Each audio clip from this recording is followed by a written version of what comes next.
amazing. Yeah, it's good, right? Mm-hmm. I mean, like, I think it's good. I think it's just like a little overproduced. Like, it's got just a little too nice of a shine to it, but I think it's still good. I do not think that. I think it is exactly as produced as it needs to be. It's a nighttime soap. That's true.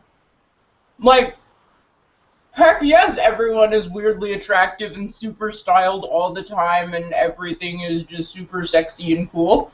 It's a nighttime soap. That's true. Plus, it's Chandra Rhimes, who, like, You just murdered that name. did Grey's Anatomy, did Scandal, the two other big hits. So they're just, hey, you want to do another show? Here's the dump truck full of money. And she took that dump truck full of money and was like, hey, you know what? I'm going to make an amazing show starring an Oscar-winning actress. Boom. Yeah. Like, I'm really okay. No, I agree. I saw that first episode and I was sucked in. I'm like, I need to know what happens.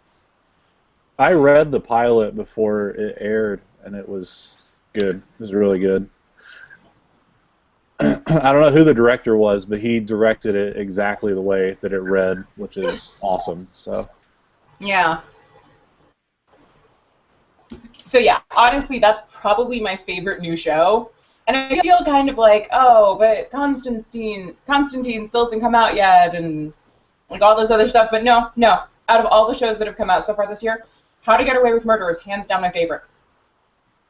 It's just like, it is exactly the right amounts of ridiculous and smart and sexy and full of diverse casting and really compelling character choices. And it has Paris from Gilmore Girls playing a cutthroat lawyer. Yeah. Paris from Gilmore Girls and Ben from Buffy the Vampire Slayer. Yes. Oh my gosh, I had to Google him because I didn't recognize him. I mean, Paris you recognize instantaneously. Yeah, of course. Weil has a really distinct face. But like him, I was looking at him and going, "Who are you?" And I Googled it. And I was like, "What? Ben? Yeah. Ben?" Well, yeah, because I was watching him and I'm like, I've seen this dude somewhere. Where have I seen him? However, I feel like of all of those, the best casting is definitely Alfred Enoch, because you just look at him and go, yeah, I grew up with you. You grew up better than I did. Wait, is that Dean Thomas? Yeah, he's Dean Thomas from the Harry Potter movies. I was so shocked because someone else pointed that out to me, and I'm like, "Oh my God, that is Dean Thomas." Yes, he is ridiculously hot now. I'm not sure, because I feel like kid who played Neville Longbottom might still be winning for best transformation when hit by the puberty fairy. Oh yeah. But Alfred Enoch might win best overall.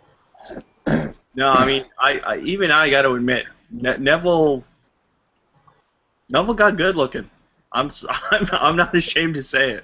That is not a thing that is shameful to say. Neville got super duper good looking. I'm comfortable enough in my sexuality to say Neville Longbottom got some game now. He's hot. I'm just saying, Alfred Enoch, definitely not something to sniff at either. Oh, the other weird casting thing was one of the actresses. She plays she has kind of a small role so far, but there's the implication that it's going to get bigger as it goes on. It's Wes's neighbor, Rebecca.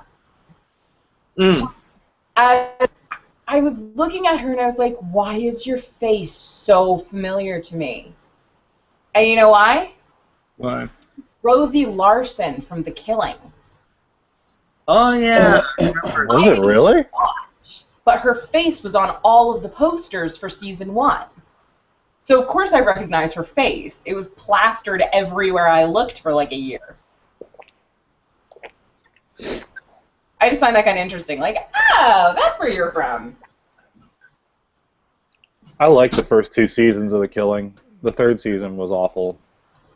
Haven't watched the new one, so. Yeah, I didn't. No. Let's hope her character on How to Get Away with Murder is better her character on The Killing. She doesn't share her fate.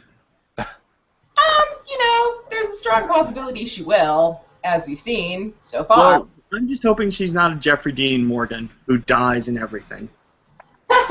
Jeffrey Dean Morgan, Sean Bean, and that chick. Yep. It's almost why I can't watch Legends yet, because it's just like, yeah, you're gonna die. Yeah, he is. Dear Banana Bread, you look so delicious, but you're not done. I'm on the tail end of a cold, so I may have to mute myself a few times and be gross. So That's okay. I made chocolate chip banana bread, and it smells amazing, and it's not done. I hate sinuses. I'm sorry. Well, to go off of Debbie's little noise there, what does everyone think of Gotham? I still haven't watched it yet. Oh, I'm missing out. It's good. Yeah, I've heard good things so far, which gives me hope, considering beforehand the only network that could really pull off DC shows, in my opinion, was the CW. So, Right on. I don't know. I need to watch it. I just haven't reactivated my Hulu account to sit down and do it. So. Yeah, Oh, this is the first time I've ever had a DVR. I like DVR. DVR's great. Like, I just never had it before, and it's so handy. Anyway, not important. It's great until you hit the limit, and then you're like, oh God, what do I have? I have to triage. I can only record 4 shows at the same time. We've not had that point yet. Yeah. But yeah, no, it's just really nice. Also really nice actually getting BBC America. Really nice. Not having to bum off of someone else. Quality. But no, Gotham, it's okay. I don't love it. I guess my feeling about Gotham is that I feel like they're trying to cram references down my throat. Yeah, that was one thing that I wasn't looking forward to going into it. I watched a little featurette video where they talk about all the stuff they want to explore with the show, and I remember them at some point talking about all the villains they wanted to get in and like how quickly they wanted to get them all in, and it just was like, I don't know, I could deal with like a villain a season maybe, like a big overarching villain, but I don't know about like Catwoman, Poison Ivy, Penguin, and the Riddler all in the first season. No, they're all in the first episode. Yeah, exactly. Like, But this these episode is all about Catwoman. The other thing that I was not though. Yeah, well, I mean, it's the episode is titled Selena Kyle, but it's like she's in it so little. Yeah. It's really, I mean, that so far the villain that we're focusing on is the Penguin. Like, we're really focusing pretty hard on him. It's like him and Jada Pinkett Smith's character, right? But they're interconnected. Their storyline is pretty much the same. Is she a fabricated character for that show, or is she part of the comic? Okay. This She's movie like is the not only original character. I mean, in the show, as far as I can tell, she is literally the only original character. Yeah. No, The other thing that like sort of bothers me about going forward is that the creators or the writers or whatever were talking about how they wanted to explore the origins of the Joker, and that just bothers me on a fundamental level where I'm like, I know that there are origin stories for him, but I would much rather you not. There are origin stories, but like none of the origin stories have been 100% confirmed. Yeah, exactly. right, the whole point of the Joker is multiple choice. Yeah. I gotta turn on my air conditioner. And actually, there was a bit of a thing in the first episode where there's a comedian at at Fish Mooney's club, and everyone online has been like, "Is that the Joker? Is that the Joker?" No. Maybe. Who cares? No. But yeah, like, I mean, I got a little irritated because seriously, everyone is someone in the Bat universe. Like, the detective, okay, James Gordon's partner is actually a character from the comics. The main crimes detectives who are, like, pitted against them are Renee Montoya, a.k.a. The Question, and, oh gosh, I looked up her partner because I didn't know what his name was. Crispus Allen, who becomes the Spectre. Yeah, Crispus Allen, who becomes the Spectre. And it was like, are you freaking kidding me? For the record, Crispus Allen has not had more than 2 lines yet. Mm. And, like, we felt the need to use a comic book character for that because I guess the impression I'm getting is that they had no desire to create anything to add to the world. And what that does is it makes the world feel really, really small. It makes Gotham feel really, really small. Like, all these people in 20 years are still going to be doing the same stuff with the same people.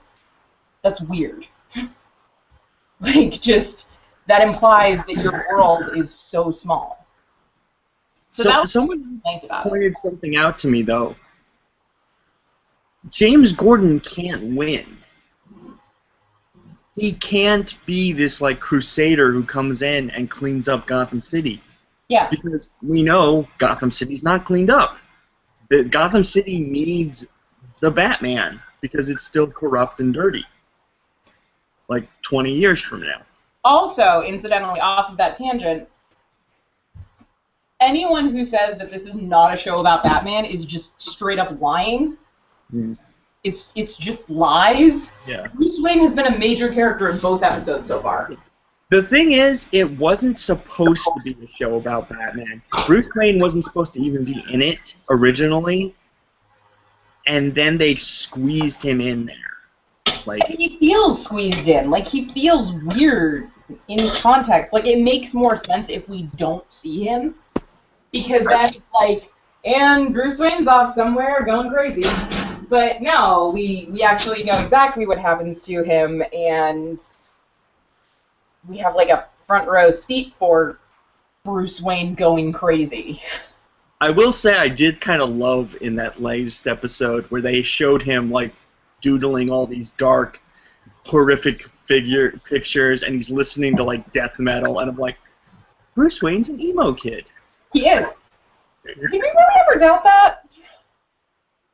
Is the idea behind Bruce being in the show that Gordon is the one that teaches him how to be a good detective, and then he uses that as Batman? I think... No, because so far, the real problem with that storyline has to do with the fact that it doesn't make sense. Alfred's really cool in this one, for the record. He's played by Sean Pertwee, son of the Third Doctor. And, but, like, Alfred's really cool and really functional. He's got James Gordon effectively on speed dial to come talk to Bruce about his life choices. It's actually, you're in this situation where you're kind of like, I don't see how Bruce can grow up and be Batman. His role models are too functional. His childhood, like, at this point, it seems like he's going to turn into Batman out of willful teenage rebellion. Like, it doesn't make any sense. He's got such a great support network. That's why it doesn't make sense to have Bruce Wayne in this show.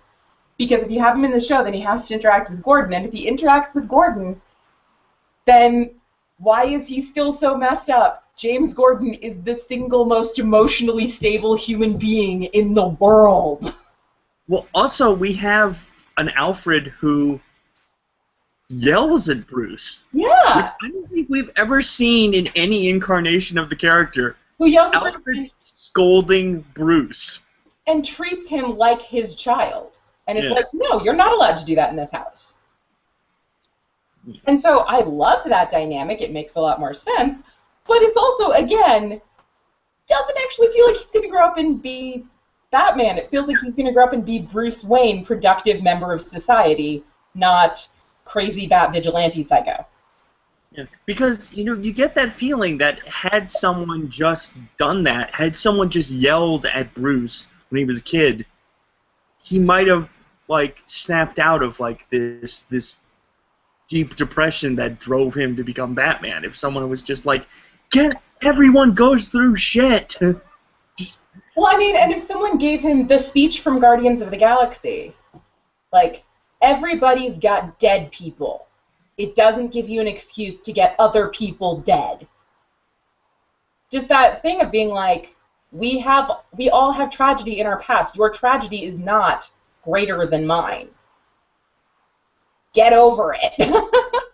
Which, honestly, is mean, but that is really, I think, what we can all agree Batman needs to hear. Yeah. Batman. So, yeah. And also that he's taking Bruce to therapy. Yeah! Bruce has a therapist! How the crack is he going to grow up and be Batman? He has a therapist. I know. And a functional parental figure. And James Gordon. I know. It's like, I've always been of the opinion, the greatest enemy to Batman is not the Joker. It's it's Prozac, basically. I think the greatest enemy to Batman was Batman, but... Well, to the existence of Batman. Oh, yeah. Prozac is definitely his biggest enemy. Seriously, all he needs is some antidepressants, and guess what? Well, I feel like that is another place where they've really misused all of their villains who are psychiatrists. Because they really should just be, attacking Bruce by psychoanalyzing him and healing him.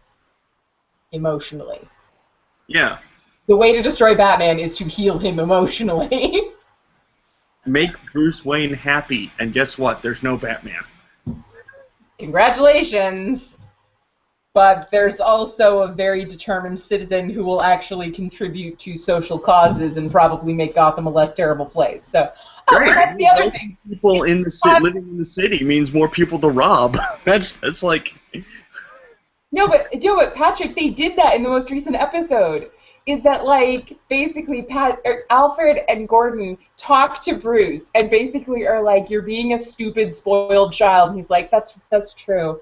What about the foster children? How can I help them with my money? And I'm just like, you're not making Batman. Yeah, I know. You are effectively ruining Batman. Bruce Wayne, the most philanthropist person ever. You are making, basically, Ebenezer Scrooge at the end of A Christmas Carol. Is what I know, turn into. You realize you're not going to end up with Batman convincingly at the end of this. You're going to end up with Bruce Wayne just being like, I shall keep Christmas in my heart all my days. And, honestly, I'm kind of okay with that. I just want them to do it intentionally.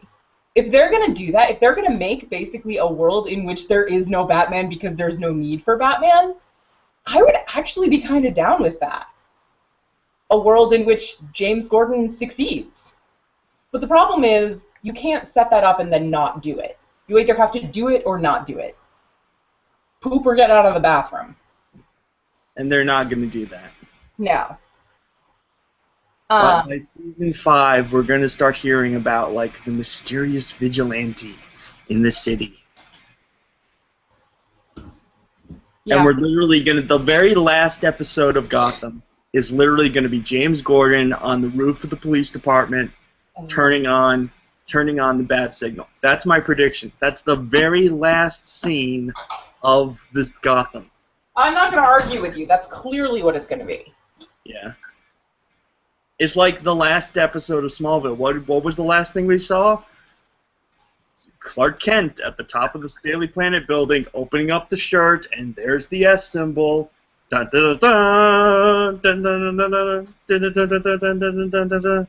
I never watched that show. I think I saw 2 or 3 episodes, and that was it. The first 2 or 3 seasons are okay because it's kind of fun, like young Superman. But then after a while, it's just he's Superman. Just call him Superman. Stop with all this, he's trying to figure out who he is. He's Superman. See, the first couple seasons are good because it's actually really less about Superman and it's more about, how did Lex Luthor become Lex Luthor? And that's a very interesting story, especially given the fact that Michael Rosenbaum was frickin' amazing. He wasn't on the show the whole time, though, was he? He was on and then left, right? He left in like season 5, maybe. He left pretty early on, actually. Yeah, I want to say season 5 or so, and then he came back. Then they brought Lex Luthor back, but they recast as a different actor. Oh, did they? That's stupid. Well, it was like a clone, and the clones would age too much, and then there was a young clone, and so they had like young and old Lex Luthors. That's stupid. It was stupid. And then they brought him back for they brought back Michael Rosenbaum for the very last episode, and he didn't really do anything. He just kind of said, "Hey, Clark." That was it. Yeah. So, I will say this for Gotham, though. Gotham is entertaining. Like, for all that I have deep and meaningful problems with what it's doing to the mythos, it is entertaining. Like, it's fun. I do enjoy watching it. At this point, I am enjoying watching it more than I'm enjoying watching Agents of S.H.I.E.L.D., which is kind of like pulling my teeth out. But, which is annoying, because I really liked the end of last season, and right now I'm just like, nope, don't want to. See, I kind of like the way these first couple of episodes of Agents of S.H.I.E.L.D. I like the direction the show is going in. I probably will like the direction, I just, right now, I'm still in the like, nope. You're trying to make me feel my feelings, and I resent you for that. Okay, I just watched the last scene of Smallville as posted on YouTube. Did this person overdub the John Williams music, or did they actually use that in the show? They used the actual John Williams music. Ugh. Okay. Breathe. I don't know. Why do you get that's like the coolest part of that. I love the music, obviously, like that's amazing, but I don't know, like I'm having a problem wrapping my head around the continuity of all of that. I mean, I know that it's not ever really explained or explored in super detail in the movies, but it's still just kind of like, oh, I didn't realize that they were supposed to be part of the same thing. So they're not. They just decided they just use the music. They decided to cash in because that music is Superman. Like, you hear that music and you think that's very true. Dude flying skies to save us. Really makes me want to watch Superman Returns, which I know a lot of people hate, but I fucking love it. It's not horrible. It's just like it's unnecessary considering it's just a rehash of the plot of the first Superman movie. I think maybe we talked about this at one point a few weeks back, but I saw this funny like infograph thing where it was like all of the Marvel movies in the Avengers Phase 1. Mm-hmm. It was like all of them plus, the other one equals the Avengers. And then it was all of the movies before Man of Steel for DC clumped together in one picture with a big circle with a slash through it, and it just said, "Lols, don't count," and then it was Man of Steel. Like, that is hilarious. Yeah. Well, I saw one that was just a timeline of, and it just showed in so many years how many movies have been produced by Marvel, how many movies have been produced by DC, and it's like, this many for DC, this many for Marvel. I mean, I feel like the problem that they're having right now is that Marvel really leaned into a lot of people don't know a lot of the characters from our shows, or from, like, our stories. That's okay. Yeah, they just went with it. Yeah. But, like, they leaned into we have the more obscure characters, that means we can take more liberties with them. DC is very much like, we have to develop our best-known properties. That means that, like, we can't take as many liberties because people know them so well and they're so beloved, and, like, there's all this pressure. Whereas if they decided, like, you know what? We're gonna make a Power Girl movie. People would be like, I do not have particularly strong feelings about this. And then they could actually just make a movie on its own merits. Which I think is part of the reason why Arrow works. I mean, part of it is because that's a surprisingly good show. But I feel like part of it is because there's not very much pressure. Wait, what is this? I'm sorry, I missed it. Arrow. Oh, yeah, Arrow is great. Well, can you name me anyone who is super duper emotionally invested in Green Arrow? Oh, no, not at all. I've never met anyone. And I know a lot. I've never come across anybody in casual conversation about comics, and they've been like, man, I've just really been into this run of Green Arrow lately. Like, I've never heard that sentence uttered in my presence. Those are words that effectively don't exist. Yeah. There are probably people who are saying, oh yeah, I really kind of like that, but there's no one who's like, oh my god, did you see what they did to Ollie in issue number... Yeah, those fans don't exist. But you really don't hear people being like, ugh. The way that they dealt with Oliver Queen on Arrow is really disrespectful to the comics because in this issue they did this, and they're totally disrespecting that, and he's not blonde enough. He's really not blonde. In the comics, Oliver Queen is an orphan, and he does not have a sister. Like, yeah. No one cares. I know. No one cares about Green Arrow. But it works out so much in their favor. Because the show... Yeah. I was just going to say really quick, like, I think this is sort of a tangent off of that, but I feel like a lot of people, or at least maybe this is just me projecting a little bit, when I watch The Flash, I'm going to be drawing comparisons to the animated TV show more than I am the comic books, because I have more familiarity with the Flash as an animated character than I do as a comic book character. And didn't Michael Rosenbaum play him in one of the Justice League movies? On Justice League, he did the voice of the Flash, yeah. Yeah. Though that Flash, he did the voice of Wally West as the Flash, and this is Barry Allen. So, okay, with the Flash, though, I've heard a lot lately where they're casting people from the old TV show to be in the new TV show. The guy who played the Flash in the original CBS series is going to play Barry Allen's dad in this series. Because Barry Allen's dad is wanted for murder of Barry Allen's mother. He is. And then, so they're just totally separate characters. It's just kind of like a funny little homage. They're just figured, hey, let's give the fans something and cast this guy. Actor. I forget I don't know his name, but he's a decent actor. He was on Dawson's Creek, I remember. He played Dawson's father.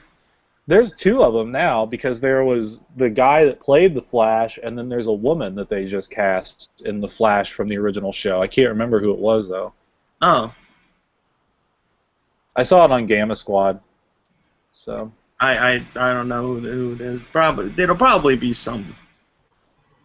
Probably the mom that dies or something. Maybe. I'm looking forward to the Flash because I love the Flash's Rogues Gallery. I am a big fan of the Rogues. I love the Flash villains. I love the relationship between Flash and his villains. Well, I think it's more Wally West, but just that relationship being like, hey, dude, you should stop doing this thing. And then being like, yeah, probably should. Sweet, see you around. Like, just there's something really pleasant about that. They have like an antagonistic friendship almost, because actually a lot of the Flash villains became like pseudo heroes in their own right. Like, I think Pied Piper became a hero. The original Trickster became a hero. Heatwave became a hero. Like, all these different Flash villains became good guys at some point, or pseudo good guys. Yeah, no. And that's what I like about the Flash. They're not evil. They're just criminals. Yeah, like they're not existentially evil like you find in a lot of them. They're just kind of screwed up. They're just guys who, hey, we need to earn a buck, so let's use our amazing technology and powers and rob people. Yeah. We won't hurt them. We don't kill people, but we'll take their stuff. It is going to be really interesting seeing the interplay between Arrow and Flash, because they do clearly exist in the same universe. They've crossed over. But, like, I feel like there's actually going to be some level of really intentional tonal inconsistencies. Where, like, because there's so much room to play off of that. To play with, like, Oliver coming to Starling City and being like, I'm sorry, you don't have psychotic terrorists blowing stuff up? And Barry being like, no. I mean, sometimes people steal things, and that's bad. But, no. I think they're also going to keep the two shows kind of separate because in The Flash, we're going to have straight-up supervillains. We're going to have guys with powers. And Arrow kind of has been very much dealing with just guys, just people who are, you know... Very like, smart, very good at a thing. Yes. Yeah, but I'm really curious about it. And I'm happy that Arrow's coming back because, hey! I'm stuck in a YouTube spiral right now. I gotta start paying attention. I started watching the airplane scene from Superman Returns, and now I'm watching the first flight video from Man of Steel, and it's just going down real fast. Step away. Just step away. Just close out the tab. We've all gotten into those. Yeah. I'm going to avoid the obvious tangent where I start talking about all the ways in which Man of Steel irritates me. But yeah, in the sidebar for like, you know, the next part of the playlist, Nostalgia Critics review with Angry Joe is there for Man of Steel. Yeah. So I was probably going to click on that next, to be honest, if I kept watching. Well, Man of Steel kind of... We know why Man of Steel kind of ended up the way it was. It was like, you know, someone had the note, Superman Returns, why didn't he hit anybody? So yeah. I think they kind of just went overboard. It's like, okay, you want him to hit somebody? Fine. We're going to destroy Metropolis. He's going to hit people so much. Well, but also, I mean, the problem with that movie is more that the ethic of Superman doesn't come across. The ethic of, it is literally entirely about the civilians. The point of Superman being inherently invulnerable is that this means that his number one concern is always the civilians. Yeah, I mean, like, I've actually rewatched it again a couple of times over the last week. I've kind of fallen asleep with it on a couple of times, like going to bed. And I always kind of skip ahead to the better parts of the more action-heavy parts of the movie. But I don't know, like, I've been watching it a lot more lately and just thinking, like, it doesn't bother me as much now, I guess, the whole thing with Jonathan Kent and, like, his selfishness about Clark early on. Whenever he's like, you know, should I have just let him die? And Jonathan says, I don't know. And, like, I know that a lot of people don't like that line because it makes it seem like he's telling him that he should just let people die. But I don't know. Like, I've just been having a different view of movies a lot lately, and it could just be because I'm watching a lot of movies with huge plot holes in them, and I'm just deciding to look past them. I mean, I've been watching Godzilla again, like, all week, and it's just like, God, this movie makes no sense when you think about it critically, but it is awesome. Yeah, no, my criticism more comes at the end, in that there's so much destruction. Yeah, that part is ridiculous. Meaning value in it. It's just destruction. And, like, the whole point is let's save the human race, and yet clearly millions of people just died. Yeah. And that he never even yells, get out of the way. Yeah. And their lame attempt to cover that aspect is when he's in Smallville and he tells people to go inside. It's like, that does not help when you have A-10s crashing on Main Street. Like, you're still going to die. Well, and it doesn't help when you're crashing through buildings that we just saw were full of people. Yeah. That is one thing when watching Godzilla that I think they at least semi-addressed in a decent way. Like, they made the attempt to say that they were trying to evacuate the cities, and then the complete and utter destruction of San Francisco is at least a little less morbid whenever you think, oh, hopefully we're empty. I mean, I really like how Marvel dealt with it in that the whole point of those battle scenes is let's get them away from the civilians. Yeah. But I also give a lot of props to Pacific Rim because they explicitly explain what is happening. They're like, yes, this is how the civilians are surviving all of this. Here, let's show you. Let's have a character in there. Like, let's explain exactly how this works. And I like that.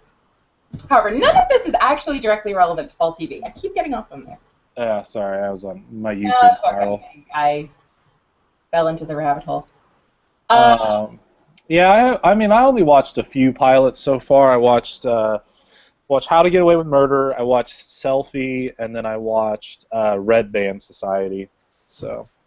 You know which show I really, really like? Even though, like, I know objectively it's not very good, but I just still really like it. Selfie, because I'm the same way, if that's what you're talking about. Selfie, I know exactly why I like it. It's because those actors are so freaking charming.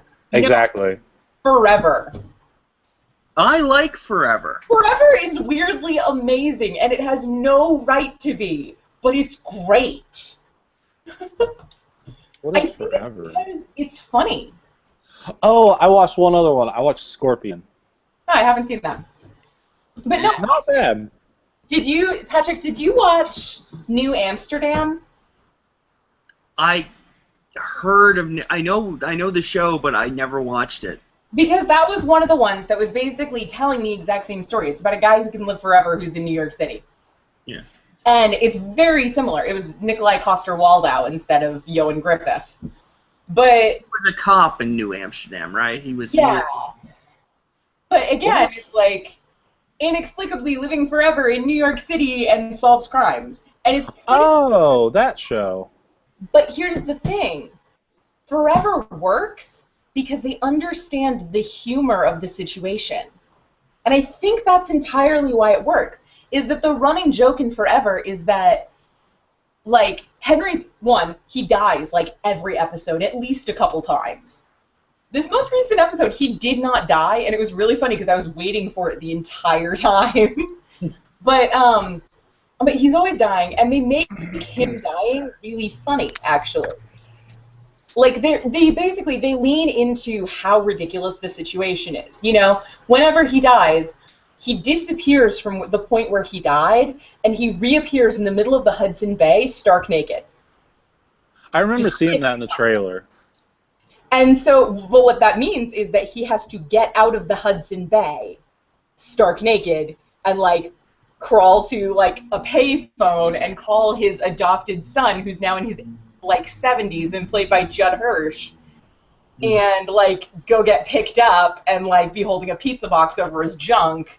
And then his son picks him up and makes fun of him and, you know, complains that, oh, you dragged me away from my date, Dad. And it's just, it's really weird, but it's so funny. I really like it. Yeah, like, they showed Judd Hirsch's eHarmony profile, and it's a picture of him when he was, like, 30.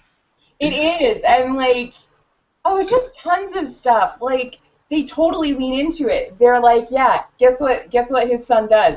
His son runs an antique store. Because of course he does. Because his dad can just identify antiques. And like every time Ioan Gruffudd's character tries to get deep and philosophical about life and death and all this stuff, Judd Hirsch walks into the room and is just like, shut up, we're going skateboarding. And like, it's just, the show refuses to take itself seriously, and weirdly that makes it easier for me to take it seriously. You know? Yeah. I will agree with that. It's a fun show. It's not like I am absorbed completely into this character's, like, life and everything. It's like I can just sit back and watch this because they're just gonna solve a murder and have fun. Yeah, like, they're gonna solve a murder and maybe we'll see a flashback of Henry's life again, or maybe, you know, And, like, all the murders are super weird. Like, super weird, but, like, interesting. And, you know, sometimes it's, well, I have to find out how these people were poisoned. So I've injected the poison into my body, and we're going to study the side effects as I die. And, like, just, it's just pleasantly bizarre.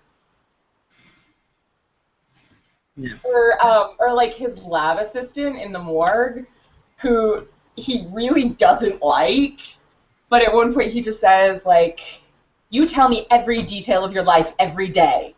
Just do that.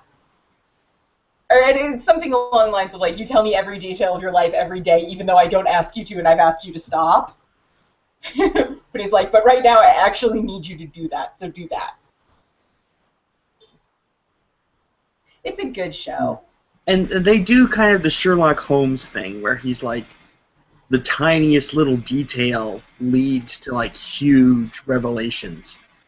But And he kind of notices everything. But it makes so much more sense. Where he's just sort of like, no, I just have been around a lot. So yeah, I'm kind of super enjoying that show. That was one of the first shows where I was like, okay, yeah, no, I really don't care. Watching every episode, finding out when it airs, and actually watching it then. Oh, I haven't watched the show when it airs, like, in forever. I have. I'm a slave to my DVR. It's like, I don't watch anything when it's on. I do. Well, because I like to see it. I want to see it now. Now, dang it. I want to see it as soon as I can. But You are kind of living on the wrong side of the country, then. I know. It was a lot easier. It was a lot easier. I'm always to like, you know, around 5 o'clock, I always have to be like, I can't go on Twitter because for the next 3 hours because I will have everything spoiled for me. That is true. Though sometimes I actually use that as, do I want to tune into this episode or not? Because, like, I'll see that whatever's popping up on Twitter and be like, okay, we're going to skip this week.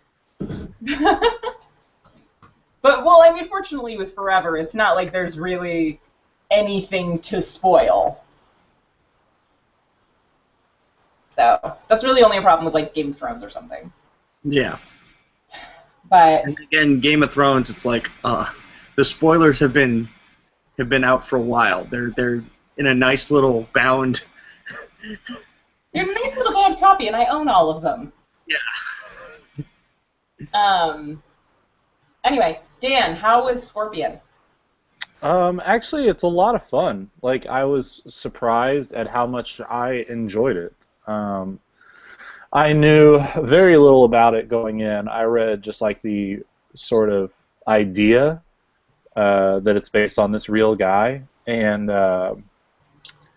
it's just a really fun show to watch. Like, it's Alex Kurtzman and Roberto Orsi are the executive producers on it, and it's them doing their thing, the like Hawaii Five-0 kind of deal, where it's just fun, quick action, and a really likable main character, and Catherine McPhee is really good and likable in it, and plus I remember months and months ago driving by the cafe or the diner that they shot the pilot in, and then I was watching the pilot, and I'm like, I know that I drove past this. Like, I vividly remember driving past it. Couldn't remember where it was at all, and then yesterday or the day before I drove by it. I was like, that's it. That's the place where they filmed. The one on Olive. Yeah. I drive by there all the time. Yeah. But it's good. The only thing that I didn't dislike this part of it, but the end, they have this big action scene where, I don't know if you want me to ruin it or not, but I know I saw this episode. I know exactly what you're talking about. Ruin it. Yeah. Okay. So the whole premise of the first episode is that LAX has a problem in their air traffic control systems, and they keep trying to download an old version of the software that will actually work. So they try it like a few different ways, and each one gets progressively screwed up. Like, the first time they try and do it, the hard drive gets like corrupted, so they can't do it. And then the second time they try and do it, I can't remember what happens. But anyway, it ends up where they're at this small community airport, and they have this commercial airliner with the old version of its software still in the computers on the plane that's flying. And they have the plane fly really low to the tower to try and grab the software with the Wi-Fi, and it doesn't work. Mm-hmm. So they're like, oh no, what are we going to do? We've only got like 5 minutes before the computers reset and everybody dies. And so their solution is to find a Ferrari in the parking lot of this airport and drive at like 200 miles an hour underneath this Boeing 777 and literally run an Ethernet cord from the inside of the plane down to the laptop and plug it in. And it is just like mind-blowingly stupid if you know anything about like planes in general. And the worst part for me was that like it does that thing where it's like, oh, I almost got it, but the plane has to lift back up. So the plane starts to pull back up, and the laptop in her lap like raises like this fast. Like that's how fast it's going up. It's like that's not how commercial planes work. When that thing goes up, it goes up. Like it's going 10 to 20 feet a second at that point. And it just was so ridiculous and over the top. But when they skid to a stop, like right there at the end of that runway, it's just kind of like, all right, like that was still pretty ridiculously cool. So I don't know. I'll probably watch another couple episodes and see if it stays fun. It was the Big Bang Theory with action. It kind of is. That's basically what they did. They took the cast of the Big Bang Theory and put them in a Michael Bay movie. That's a very apt description, actually. I'm probably not gonna watch this show. And well, I kind of hate this show pretty much for the exact scene Dan just described. the laptop, the wire, and at the same time I'm like, well, okay, they need the plane. They're worried the planes will crash. Why doesn't that plane land? They're at an airport. Why didn't it land? I think that they tried to use the excuse that the runway wasn't long enough or something for that plane. I don't know. It was really contrived, but... Well, yeah, but, like, the runway not being long enough, the planes are going to fall out of the sky. They're going to crash. Yeah. Ooh, no, the runway might not be long enough. Yeah, you're going to be landing that thing in a cornfield, basically. Like, you don't do something. I feel like that's a good point to end on. Yeah. They're ridiculous. It was ridiculous, and I just can't watch it. It was just like the moment that I saw that co-pilot like stringing out this yellow Ethernet cord and climbing down onto the landing gear, I was just like, well, there was a shark back there somewhere that you successfully jumped over, so... It is kind of impressive when they jump the shark in the pilot. In the pilot, yeah. I have a feeling, I mean, I hope that the subsequent episodes won't be that ridiculous, but who knows, it's off and running. The next episode, which I have on my DVR, and I need to delete, apparently involves a viral outbreak somewhere, so... Oh, goody. The thing that I did like about the pilot, though, was I felt like it did give all the characters in the show a chance to do something, like showcase themselves. Mm-hmm. I mean, Catherine McPhee was just kind of there to help them, because they even say at the end of the pilot, they're like, we're geniuses, we don't know how to deal with people, but you do. So that's how she gets brought in with the team. Well, because her son is autistically super genius. Kid. Yeah, and that's like his barter with her, is like, you help us, I'll help you with your kid. Wait, so they literally have a character on there whose motivation is her son, and who's the only woman, and she's there for feelings? She's not the only woman. There is one of the geniuses is a woman as well. She's an Asian mechanical genius. Wow. So original. I liked her, and I can never remember his name. He's just Shitbrick from American Pie to me. That's what he's always going to be. Oh, Eddie K. Thomas, is that him? Eddie K. Thomas, that is his name, yes. I liked their pairing. I liked the three other people in the group, and I liked the main guy also. But, yeah, I mean, it's just, It's the Big Bang Theory, though. It really is. Catherine McPhee plays the Penny. I didn't think about it that way, but it really is. The Leonard. We have the weird guy who needs OCD guy. He's the Sheldon. Oh yeah. The female engineer. She's the Wallowitz, and then we have Eddie K. Thomas as the Koothrappali. It's the Big Bang Theory. Michael Bay movie. True. Yeah. Does not sound super appealing. And then there was another show that I watched that I actually... Debbie, I'm kind of hoping you watched Madam Secretary. No, I didn't, because it looks incredibly jingoistic and bad. Okay, good. We are in agreement. Okay, so there was this trailer for it where I was like, dang, they're making a show that's about a female Secretary of State starring Téa Leoni. Like, I'll watch that. And then I saw the ad where literally it was, 2 American boys are in danger. We have to save them. I was like, nope, don't care. Like, you're making a show about the Secretary of State where the most interesting thing you can come up with is white boys in peril? No. No, I do not want to watch this. This looks terrible. Well, but you see, she has to use her negotiating skills because the Secretary of Defense wants to just go in there with, bombs. And she has to stand up to him. Wow, she has to use her negotiating skills for something that's really, really low level. Probably be dealt with by a diplomat. Isn't she the Secretary of frickin' State? Shouldn't she be worried about, wars?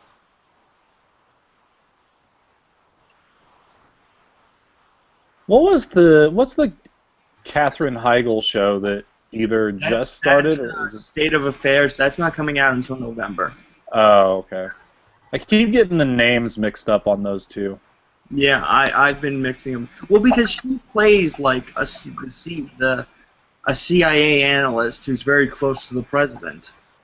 Well, and it has kind of a similar feel to it. State of Affairs looks like Homeland Light to me. Like, it looks like the network version of Homeland. It's Homeland, but I think without what makes Homeland interesting. Yeah. You mean that Carrie is completely and totally insane? Yes. Speaking of which, new season of Homeland coming out. No Brodies in it. Should be interesting.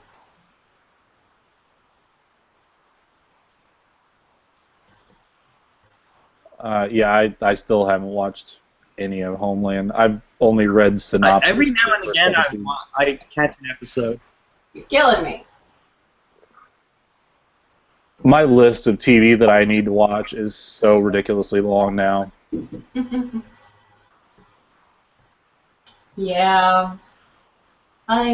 You almost need the chair from Clockwork Orange just to something to strap ourselves in. Yeah. Then we can absorb actually, what we need is the thing from the Matrix. Just stick a spike in our brain, and instead of I know Kung Fu, to be I watched all of Breaking Bad. I would be totally okay with that. No, I will say that I do think about that sometimes, just because the movies that I want to watch for the critical values, so that I can write about them and say compelling things about them, do not always overlap with the shows that I want to watch because I like them. I own 3 seasons of Criminal Minds on DVD. I frickin' love Criminal Minds. I have nothing to say about Criminal Minds I just really like it. And like, I've seen every single episode of America's Next Top Model. I can never write about America's Next Top Model. I just like it. That's how I am about Law and Order, though. Like, I could go on like an academic rant about the varying types of Law and Order and what merits each version has, and who was the better district attorney in each different version. But then at the same time, I'm just like, but I just watch it a lot. Like, I can't sit here and talk a lot about, like, what it did to change our society or something. It just was on TV for a really long time, and there's still one on TV. It's going to be like the next Star Trek. There's just going to be a version of Law and Order on forever for like 50 years, and then it's just going to go off the air forever. As there have been Star Treks. Have there?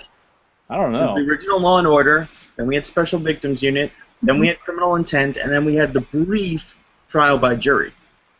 They had Law and Order LA very briefly as well. And Law and Order LA 5. And there is a UK version of Law and Order as well. I don't know if that counts. Yeah, there is.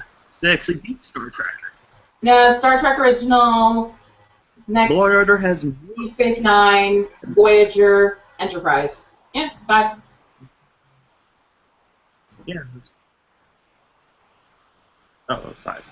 I mean, if we count the movies, then. So yeah, Law and Order beat.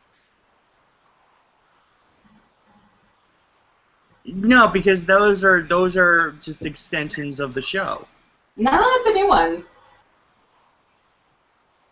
Hold on. But yeah, anyway. No, yeah, the new ones are a reimagining of them. So that's a reboot. And they're also terrible. So.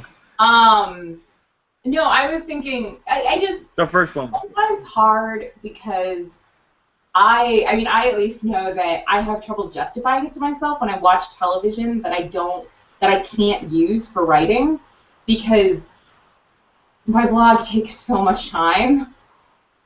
And, like, it's really hard to justify media things I do that I can't then write about. But I do media things that I can't write about sometimes. And it's really, like, but I want to do it because I like it. No, eat your vegetables. But I really want to watch the documentary about the Russian ballet. No. Finish watching that cartoon. You can't watch the ballet documentary until you finish watching your cartoons. My life is weird, is what I'm saying. The cartoons are the vegetables, and the ballet documentary is the dessert. I find that interesting.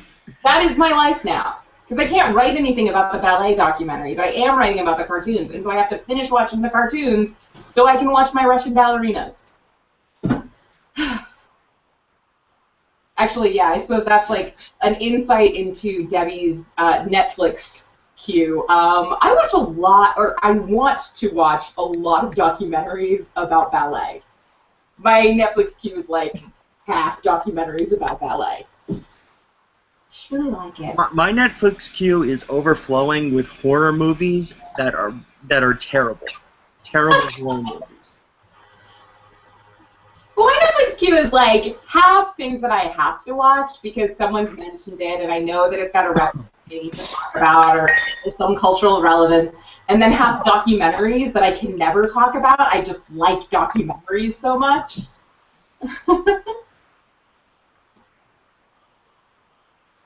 Yeah. I can't get on my Netflix right now because my debit card was hacked into, and I haven't got my new one yet. So. Oh, I'm sorry. That's all right. I've been catching up on a lot of YouTube videos. Fair enough. Did either of you manage to catch Adam Moore's Pinkertons pilot? Because I did not. No, I've got it on my DVR, and I need to watch it. Huh? It already aired? It aired last night, yesterday. I think. Last night. Yes. No, I didn't. 10 p.m. on LA 56. Which is what to people who don't. I have no idea. Yeah, I don't know. It's on one of those stations that shows a lot of reruns of things that pretty much just shows reruns of things. I don't know if it aired here. It probably aired in syndication somewhere on your On my gross and disgustingly large cable package. Yeah. My cable package is just gross and disgustingly large. I love it. Love it. So many shows. Everyone's cable package is gross and disgusting because we have to buy like 300 channels when we just want the one. Like I don't just want one. I want 300 channels. No, but we have to sign up for the package of like. We can't just get like the 100 channel package. We have to sign up for the 300 channel package because the one channel we really want to watch is not in the 100 channel package. It's in the 300 channel package. I will give you that. We did just struggle with Comcast. Like, oh, look, it's a $65 fee that they didn't tell us about. Yay.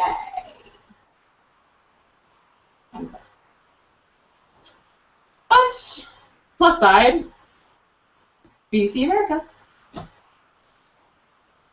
And 50 other channels we'll never watch. Debbie, are you watching the last season of Sons of Anarchy right now, or are you going to binge it and catch up? I'm going to binge. Yeah, I still need to watch season 6. Yeah.